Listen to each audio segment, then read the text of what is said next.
So I've just been inside the Oxford Yarn store and got some goodies, and I look forward to showing you what I got.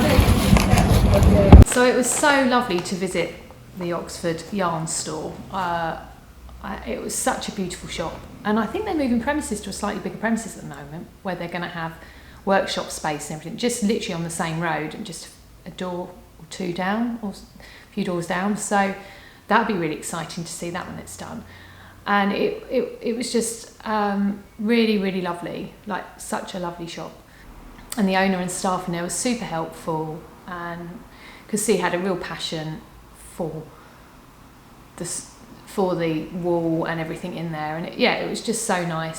So now I will show you what I got in the shop. So this beautiful little tote bag, which is really lovely. And actually they also packed, I think, in a little brown bag for me. So, okay, what have we got here? So, I got, this was a bit of an impulse buy, but I've been really using it. It was this lovely brooch from Twill and Pleat, if you can see here. If you've watched my previous videos, you'll know I love enamel brooches. They're just like my favouriteest thing to wear on my knitwear when I'm, you know, when I'm wearing my knitwear in the winter months and everything especially. And what I loved about this is actually a row counter. So you just turn it and you do your rows, and I really liked the idea of that because I've always been pro using the row counter on my phone and an app. And on a very early video I did on this channel, I showed the app in one of the vintage knits I was doing. I think it was a Mary Quant one, and I sort of showed the app I use, and it is really good as an app, and the different rows and everything I can put on there if I'm doing more complex knits. But the only problem I found using my phone row counter is sometimes I actually need to do something on my phone. So it's nice to have a physical one like this, and not one that you stick on your needles, because I do a lot of circular knitting, they're kind of a bit in the way, those ones.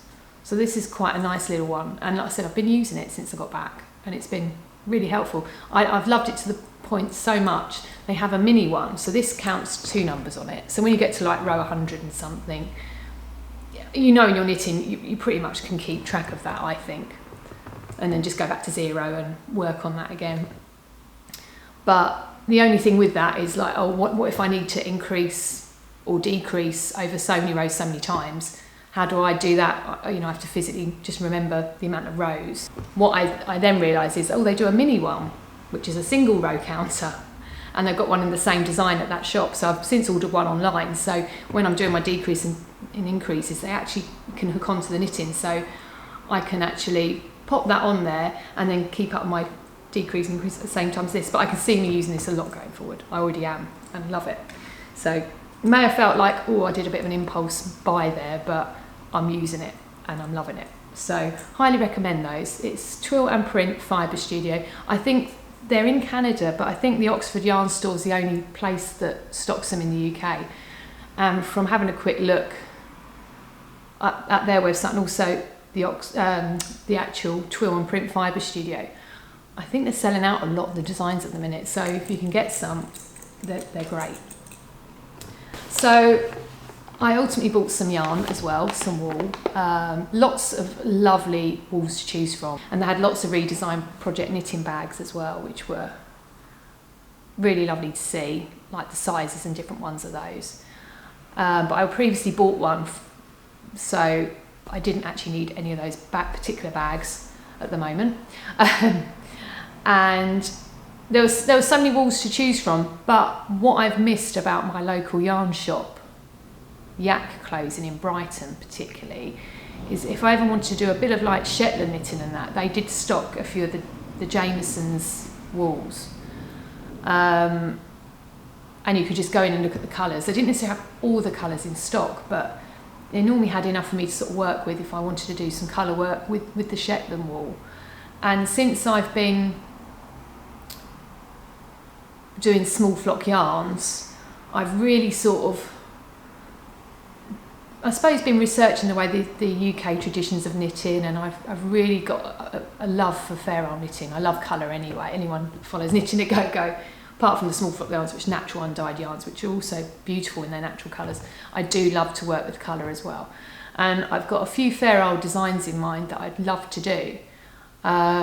So one that I really want to make is like a fair old sort of waistcoat, sort of fair old tank top design with, I won't reveal all now, but with some elements on it that I think will be quite good to do, quite fun and nice and stylish. So I thought, well, do you know what, they stock all of the, I think it's 250 shades of their wool. They stock them all in the Oxford yarn store. So I just was like, as you can see in the video, I sort of showed them, and I thought, well, just see what I'm drawn to. I thought, get some for a base. So I thought, I'll get 4 balls of the 25 gram balls for the base of this, maybe this tank top design, and then I'll just get 6 other colours that I'm drawn to that I think might work well together.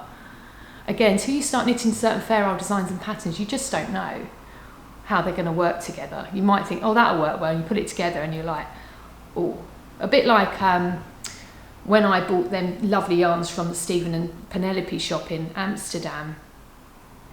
I thought, oh, they look good together, but when I actually knitted them together, they kind of blended, although they were different colours, like a mustard and pink. They weren't bright, they were very muted sort of mustard and pink, and they just kind of really merged into one another. And it wasn't going to work for a fair old design. It just, you couldn't see a pop of colour in them. So in the end, it was like a very muted stripe design I did of that puff sleeve sweater, if you've seen the video. And it was still really beautiful and lovely, but you have to be a bit mindful of that when creating fair old designs. And there's a lady I'm following who's looking into the heritage of her nan and the Shetland wool at the moment on Patreon. She's just set up this Shetland design thing, and so I can't think of her name at this moment in time. But I'll put a link in the description below so you can see the video and the Shetland project she's doing in the investigation. I find that fascinating. So inevitably what I did was I picked some of the Jameson's Shetland spindrift wool here. So I picked 6 of these different colours that I thought might work well together. So it's a bit of an experimentation, but they're not, I know they're 25 gram balls, but they're not super expensive. I think they're like £4 something a ball, which, yeah, it all adds up, admittedly. But I thought it'd be good to have a little experimentation with those, just to see with the kind of design I've got in mind, how they might work. And then I've got that sort of lovely grey as a base colour. They might not work that well at all. I just don't know. But I know I can get more online from this yarn shop if I need to. But there's nowhere within sort of close proximity to me where I can kind of get any of this at the moment. I think maybe there's a shop in Storrington, maybe. But it's kind of, I don't drive, so it's a bit of an awkward place for me to get to. I think I have to get a couple of buses, and I just happened to be in this yarn shop, and I was really feeling like the Shetland way of knitting at the moment, so I thought just get those. And then I also got some needlepoint protectors to stop the needles, to stop the yarns coming off my needle sometimes. I just needed maybe a couple more of those. So I look forward to showing you some future videos with what I'm working on with some colour, because I know a few of my videos of late have been about small flock yarns, which for me personally has been a super exciting adventure. But it'd be nice to sort of also just for this channel as well, just to show you some more of my colour work and maybe back to some vintage style knitting as well, which I know some of my subscribers, thanks for following me, like to see as well. So there will be some more of that on the channel. It's just because we launched Small Flock Yarns in July. There's been a lot of work around that and videos I've wanted to share regarding that as well. So yeah, but I highly recommend, if you're travelling through or going near, I highly recommend the Oxford Yarn Shop. And by the time you might, or the Oxford Yarn Store, sorry, and by the time you visit, maybe they may have moved into their new premises, which I would love to go back up there and see that again when that happens. That would be amazing. But it would be definitely a shop that I would love to now support and shop online for as well, when I can't get things in my local yarn shops that they do stock, because they're so lovely, and it's just lovely to support these lovely yarn shops in the UK where you can, which is great. Like I said, I try and support as many locally to me as possible, and I will be doing an Ida's House store visit soon as well, because they have some amazing things in there. Such a beautiful shop. Unfortunately, last time I was in there, it was a bit of a rush with my dog and my husband, and I didn't get a chance to really film anything in there when I went, unfortunately, which was a shame. So I think I'm going to have a little day of it where I go with Daisy. Maybe I'll get the bus up to Lewis and maybe some other knitting friends, or it might just be by myself, don't know yet. But it'd be nice to sort of show you what it's like there, because it is a beautiful shop too. So I hope you enjoyed this video and seeing what I got from the beautiful Oxford Yarn Store. And if you'd like to see some future videos of what I'm knitting and some Shetland knitting I'm planning on doing, then please feel free to subscribe to this channel. And once again, thank you for watching.